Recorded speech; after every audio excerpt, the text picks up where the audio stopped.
प्रभु ने नारद जी को अपनी भक्ति का आशीर्वाद दिया और फिर नारद जी प्रसन्न हो गए। जय श्री राम। दोस्तों, आज हम लोग अरण्यकांड चौपाई नंबर 43 और 44 पे हैं। तो अब नारद जी बोलने लगे, प्रभु एक बात बताइए, जब मैं आपके पास आया था विवाह की इच्छा के बाद, तो आपने मुझे रोका क्यों? आपने मुझे उस समय विवाह तो नहीं करने दिया। प्रभु बोले कि देखो, मेरे दो प्रकार के सेवक होते हैं, ठीक है। अब ये दोनों ही ऐसे हैं जो मुझ पर पूर्ण तरह से भरोसा करते हैं, इनको संसार में किसी और का सहारा नहीं है।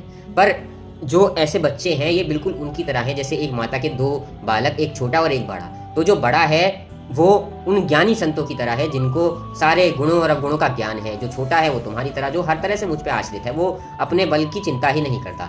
तो जो छोटा शिशु है उनकी रक्षा, उनका बल, उनकी सहायता, उनके लिए जो कुछ भी है सब कुछ मैं करता हूँ। और जो ज्ञानी है, मैंने उनको इतना सामर्थ्य दिया है, वो इतने बड़े हो गए हैं कि अपने लिए जो ऐसे काम, क्रोध, लोभ, मोह ऐसे शत्रु हैं, जो माया है, जो मोह है, इन सब चीज़ों से वो लड़ सकते हैं। तुम तो मेरे शिशु के समान हो, तो तुम्हारी रक्षा ऐसे चीज़ों से करना मेरा काम ही है, और इसीलिए मैंने ये किया। जो स्त्री है वो वन को उपजाने वाली वसंत ऋतु के समान है। ऐसा वन जिसमें काम, क्रोध, लोभ, मोह, ईर्ष्या, अहंकार, मद, मत्सर ये सब तैरते, इनके बड़े बड़े वृक्ष जो है उड़ते रहते हैं। अगर मैं आपको उस वक्त रोकता नहीं तो आप उसी वन में जाकर के फंस जाते। तो इसीलिए, क्योंकि आप मुझ पर आश्रित हैं, आपको मेरा भरोसा है, तो मुझे आपको रोकने के लिए ऐसा करना पड़ा।